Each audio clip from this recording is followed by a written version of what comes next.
Good afternoon, ladies and gentlemen. This is your boy Chris B. Daniels back at it once again, and you are on Show and Talk.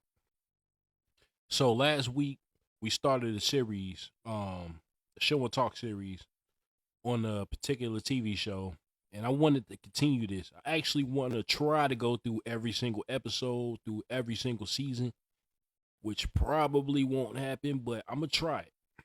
Now, this right here, Beyond Belief, Fact or Fiction. Great show. Like I said last week, great show. If you haven't heard it, if you haven't seen it, get on YouTube. You can watch it on there. Um, but this time we're going to be talking about season one. But this one is hosted by James Brolin. They had two different hosts, like I said last week. You had James Brolin, then you had Jonathan Frakes that came in on season two. So, in this right here, this is season one, episode one. In the five episodes or the five segments, you got the mirror, the electric chair, on the road, number one with a bullet, and Dream House. So I want to start off with the first story, which would be the mirror. So in the first story, right, it's about this woman who has this mirror hanging up in the hallway. And she's actually, going to therapy, going to counseling and stuff like that with her husband because she feel like her marriage is dying, all because of that mirror in the hallway because she's scared to walk past it at night. Because every time she walks past the mirror, she sees like this reflection of this dead woman, you know what I'm saying, or this ghost or spirit or whatever. And so, she once again goes to counseling, right? And the husband, he suggested they take the mirror down off the wall, and she was with it until the therapist said she don't think it's the mirror. So the night she was in the house by herself because her husband was on the road, you know what I'm saying? He had, I guess it was a business trip, but she wound up staying back at the house by herself, but she wanted her husband to come home because clearly she was scared, and she decided that she was gonna, stay downstairs. But then eventually she went upstairs to go to sleep. She tried to face her fears or whatever because her husband was encouraging her to, walk past the mirror. It's all just in your head. So, and so when she made it upstairs, she did. She walked past. No, she threw a blanket over the mirror. That's what it was to solve the problem. And so she was in bed, sleep later that night, and then she heard like glass breaking, and so she jumped up and she went out, in the hallway to investigate. Now, I'm gonna be honest with y'all.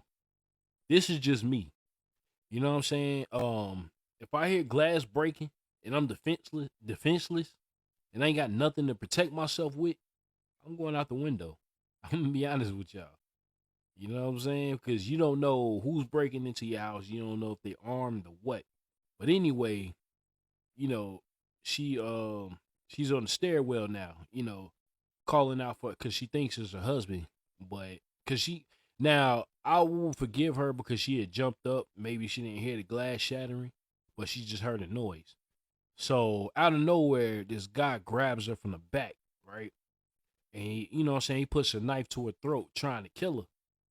And so eventually they knock the blanket off the mirror by accident. And then when she turns around, when they both turn around facing the mirror, like the guy sees the reflection of the dead woman in his arms, which causes him to jump back and he falls over the stairwell. So evidently he left the house because at the end of the story, they said they caught the guy a few blocks over and he got arrested. So basically what happened was in this story, the reflection was only there to save her life because I guess whoever the lady was murdered by the same guy. You know what I'm saying? And so I guess the reflection was like a precursor to what was going to happen. And after the guy got arrested and everything, she never saw that reflection again. So that's basically the first story, which, I thought it was pretty decent. It's not one of the best, but for a opener to a show, I thought it was pretty decent. So the next story, the electric chair. So it's about this guy, right? He's locked up because he was accused of a murder he didn't commit. So his lawyer was trying to do everything he could to get him out that situation. And it pretty much didn't help. So, the guy seemed like he was decent. He told his lawyer, he even told his lawyer, it's all right, you did everything, you was able to do. You know what I'm saying? So the guy took it well. So he had his last meal.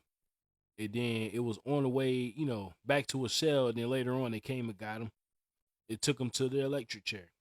And so they strapped him up in the chair, right? And then when they pulled the lever, nothing happened. So they, tried it again. Nothing happened. And so they unstrapped the guy, released him and took him back to a cell. And so the next day they brought him back, right? But no, the next day what happened was they caught the actual killer that, I guess robbed the store and shot somebody. But the killer looked just like the guy that they arrested. And so the guy, he was released. You know what I'm saying? This seems like a short one, but they're all pretty much the same length. But, as far as story, this one was pretty short. You know what I'm saying? Like, as far as the plot and everything, but it was still the same, if that makes sense. But the guy was released. So in this story right here, nobody knows what happened. It could have been a freak, accident or malfunction, or it could have been something divine keeping the guy from getting, executed. But he was released, you know what I'm saying? And that's pretty much what happened in that story. And that one right there, it was all right. If I gotta rate that one, I'll give it uh a 7 out of 10. But moving on to the next story. This one is called On the Road. So this one is about a singer, right? And her husband actually manages her. You know what I'm saying? He's doing all the work from the office while she's on the road and everything. So out of the blue, his wife called him. You know what I'm saying? She wanted him to meet up with her at this old restaurant they used to go to when their daughter was a little girl.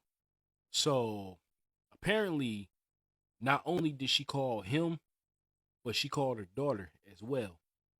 So and the singer's name was Vicky Sawyer. You know what I'm saying? In this story. But when they met up at the little diner or little restaurant, it looked like it was abandoned. It like it was shut down for a while because they had the like the little gate in front of it and all of that. So the lock, it was unlocked. So when he went in, he sat down waiting for it, and then his daughter showed up. So she said she got the same call.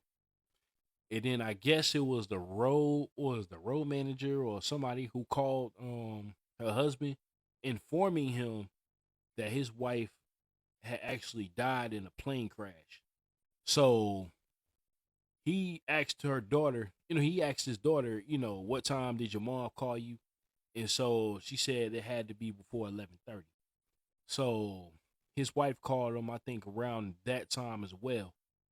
You know what I'm saying? Because it was like static. You know what I'm saying? He couldn't hear her over the phone. So when the guy broke the news to him and he broke the news to his daughter, they were confused. Like, how was he able to talk to her over the phone if she died in a plane crash before the phone call was made? You know what I'm saying? So his daughter found this diamond earring in the restaurant. So apparently, I guess her spirit appeared into the restaurant, left the earring, and vanished. It then made the phone call. You know what I'm saying? So basically, that's what happened. You know what I mean? Basically, to reunite the two, to bring them closer together. Even though in the beginning, it appeared that the daughter and the father were close. You know what I'm saying? So I guess she wanted her family together one last time. Now, this story right here, it was pretty good. Pretty good. You know what I'm saying? Kind of man, I can't talk. Ambiguous, but it was pretty good. You know what I'm saying? And I had to rate this story, I give it an 8 out of 10. You know what I'm saying? It seemed pretty realistic. But this next story, It's called Number One with a Bullet. So, in the beginning of this story, it's about this lady.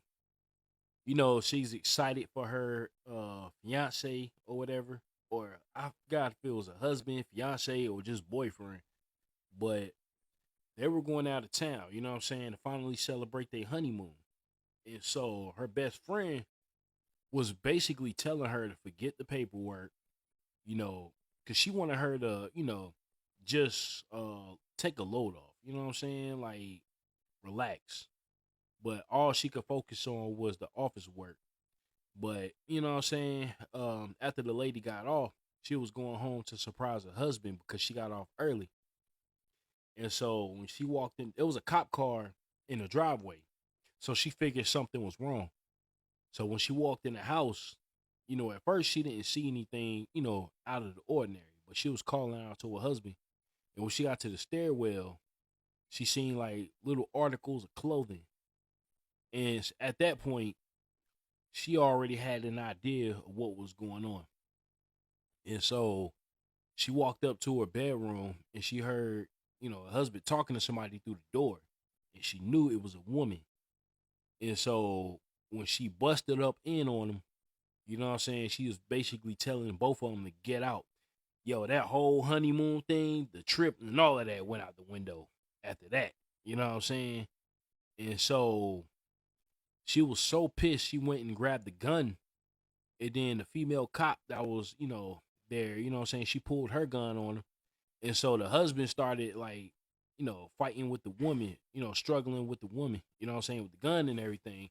And so the gun went off and accidentally shot his fiance, wife, or girlfriend. Like I said, I don't remember what she was to him. And he killed her by accident. And so several years later, or a few years later maybe, the husband had the nerve, to get with this female cop, you know what I'm saying, the one he was having the affair with. And so the girl, you know what I'm saying, the woman, her best friend showed up at his house with a gun. Now, if you saw this episode, you know what I'm talking about. The look she had on the face, she looked straight up possessed, yo. It's crazy.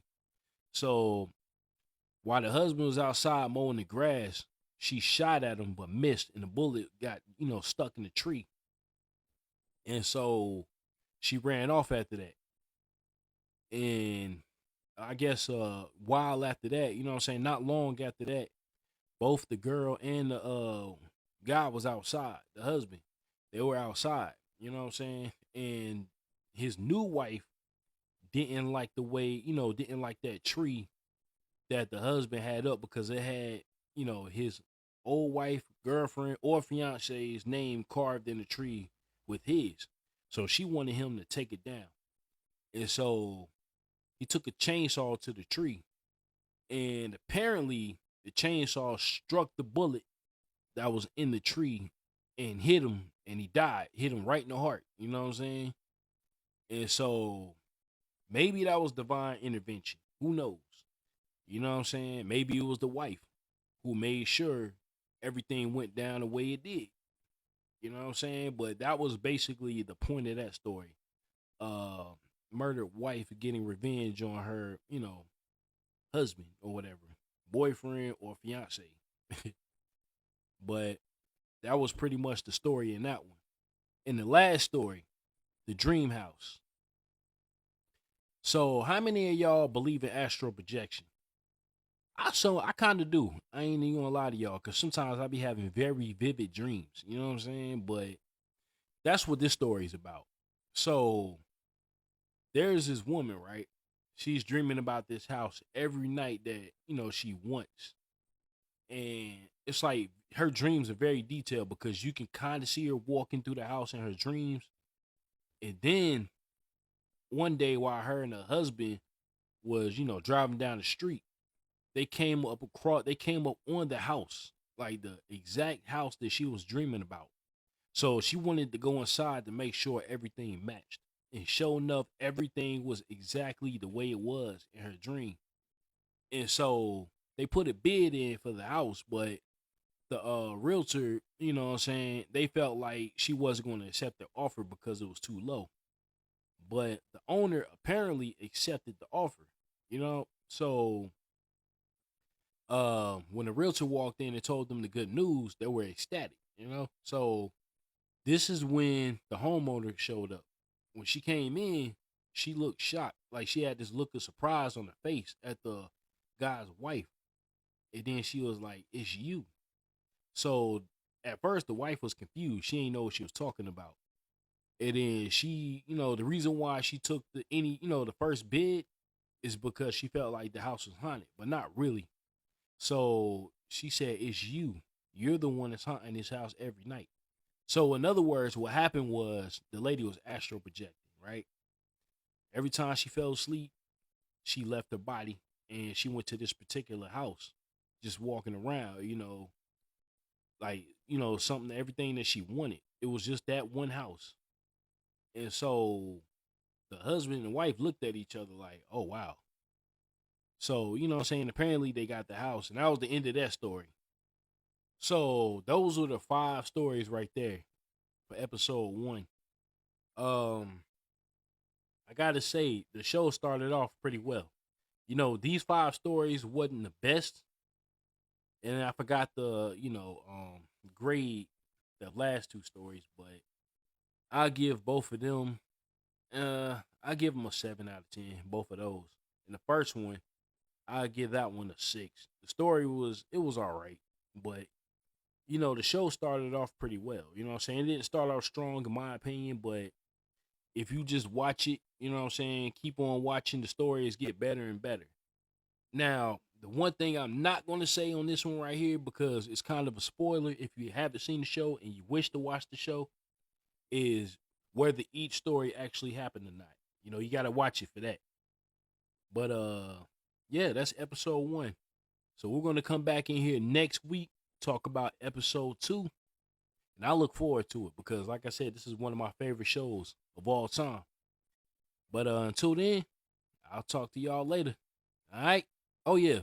If you're watching this on YouTube, give me a like, comment, and subscribe. I would greatly appreciate that. Thank you. I'll talk to y'all later. Peace. The feeling is mutual. Come in, take a seat, share your thoughts with each, and preach it when you speak, so we can share kinetic energy throughout the brainwaves. Keep us balanced out and all on the same stage.